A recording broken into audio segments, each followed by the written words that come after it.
What's up, y'all? I'm still out here on the range, as you can see back behind me. Been out here since early this morning doing some interesting jelly testing out here. I'm losing my sunlight really fast this time of year, but I think I got time to squeeze one more in, so I'm gonna end it off with a little bit of 45 ACP. So I got the jelly contraption out here. It's been hard at work all day with the chrono and 2 blocks of gel. Now again, I've done a few tests in these. This far block is pretty full, but as you can see, this front one, this whole entire front half here is nice and clear, so I should have plenty of room to squeeze everything in here as long as this stuff acts like it's supposed to. Of course, like I always mention, we got the heavy clothing barrier here with the layer of denim, fleece, and 2 layers of cotton t-shirt. And what we're gonna check out for this one here is something that was sent to me a while back. Bill actually sent this stuff to me in a big care package he sent me quite a few months ago. It's maybe been over a year or so now. I'm finally getting around to testing this stuff. Now, this is the Magtech Guardian Gold 45 ACP plus P, 230 grain. I don't know that this stuff is even made anymore. I don't think it is. I could be wrong, but I have heard a few people actually mention it in some of my other comments just on other videos, and sounds like it was some good performance stuff back in the day. So 230 grain, you can see the projectile there, the cartridge, just a brass case. It's got like some kind of gold coating on it. I don't think it's brass, could be brass. Really, really nice shiny gold color down in the middle there.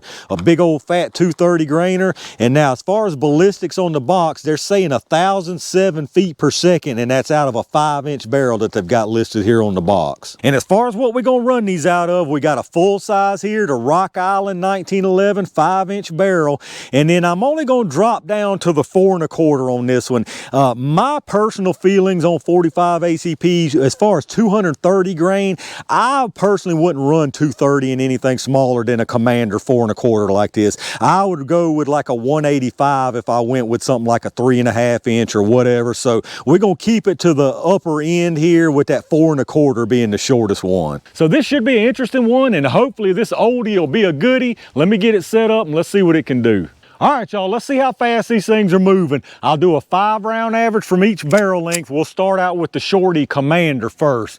Now, I know those y'all that's watched my channel a while have heard this 100 times, but for the new folks out there, this lab radar is going to give you multiple velocity readings. Your large number is going to be your muzzle, and then you'll have 5 additional ones across the bottom. One of them's going to be set for 3 yards, which is basically where this gel is at 10 feet, and then you'll have 10, 15, 25, and 50. Now remember, it was saying 1,007 on the box from a 5-inch barrel, so we shouldn't see that here. Let's see what we do get from these Guardians. We got 894, so yeah, we're definitely not at 1,007. 919, 866, 867, and 875, so quite a bit short of that 1,007. Let's see what the average is. All right, so our 5-round average right there was 884 feet per second. That's awfully slow to be calling themselves plus P. 884, we had a high of 919, 866 low. Our extreme spread was 53, and then the standard deviation was 22.4. So 884 definitely is not my idea plus P, even when you're talking 230 through a 4 1/4 inch barrel. It probably is as far as the pressure, or they wouldn't put it on the box. But historically speaking, them kind of speeds don't bode too well for 230 grain HPs. But let me try the Rock Island and see what it does. All right, let's see what this 5-inch Rock Island does. I don't think there's any way even this is gonna hit 1,007. Based on what I just saw, a 3/4 inch more barrel, I don't think it's gonna make up that kind of difference, but let's see what it does. I could be wrong. Hopefully I am wrong. 937, 938, 927, 977, and 922. So not the 1,007, and it didn't seem real consistent, just like it was out of the Commander. Let's check out that average. All right, so we did squeeze some more velocity out of it that time. Our average there was 940 feet per second. We had a 977 high and a 922 low, 55 extreme spread and a 21.6 standard deviation. So not very consistent as far as velocity out of either one of these barrel lengths, but 940 on this one. And if you remember on that Commander, it was 884. So you're talking about 56 feet per second faster from the 3/4 inch more barrel. That makes more sense. With that kind of speed difference, I honestly don't have the best hopes even out of the full size at those kind of speeds with a 230 grain projectile, but maybe these oldies are designed right. Let's get this stuff set up and y'all know what time it is. All right, y'all, it's blast from the past jelly time. I'm gonna put one round through each barrel length. We're gonna start with the 4 1/4 Commander first. I got a feeling we're getting no expansion from these. I think it's gonna get messy and probably go into that second block and hopefully avoid those other tracks. But either way, I think we should be able to see what we need to see here.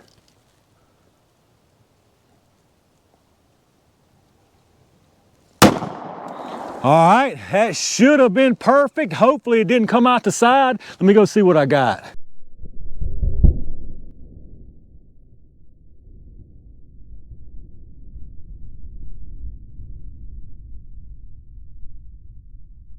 All right, y'all, that was every bit as terrible as I expected right there. The only thing I didn't really count on was it going all the way out the end, which I probably should have. So for this one, I've got the high-tech bath towel projectile catcher down there just so we can catch one of these things and look at it for whatever reason. Let's see what this does. I think it's gonna be more of the same right here.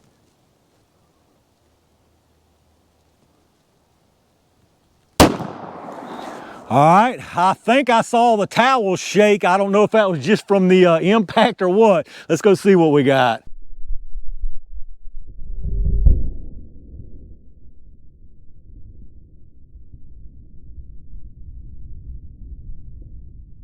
All right, y'all, unfortunately, it looks like we've got us a big old double fail to end out the day with. So on the top here, this one right there, I'll give you a little bit closer look in a minute. I didn't want to pull you back all the way because I'd have to pull you so far back to get both complete blocks in the picture here because it was, both of them were total pass through. But anyway, right here, that's the one from the 4 1/4 Commander. Goes in here, you can tell there wasn't no expansion going on. It's just basic disruption from a projectile going through the gel.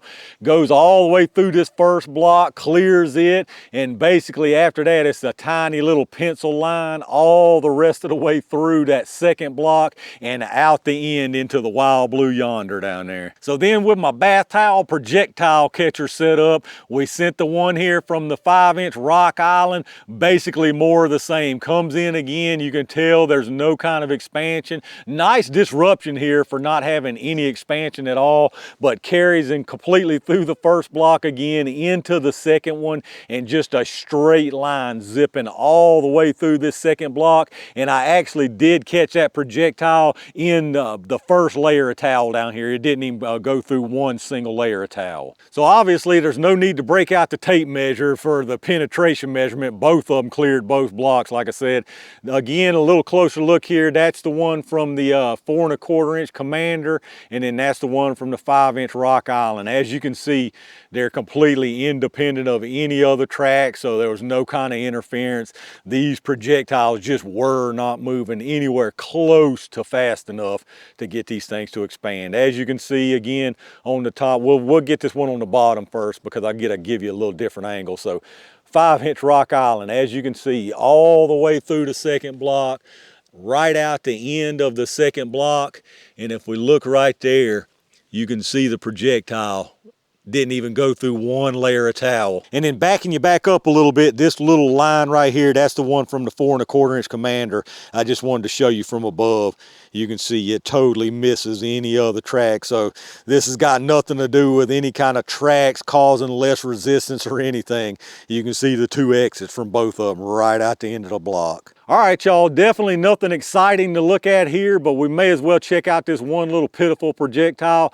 As you can see there, absolutely clogged to the maximum capacity here. I mean, it clogged up with the denim, the fleece, the t-shirt, and it kept on clogging with some of the gel. So this thing just, it clogged up beyond belief. There was not even a chance this was going to expand. So I don't know if that's just the design or if it's lack of speed or if just can't handle that cloth, but maybe a combination of all of that. But in either case, this was an absolute total failure right here. But let's grab us a couple of measurements on it anyway. I went ahead and pulled out that cloth and gel just so we can get an accurate projectile reading here.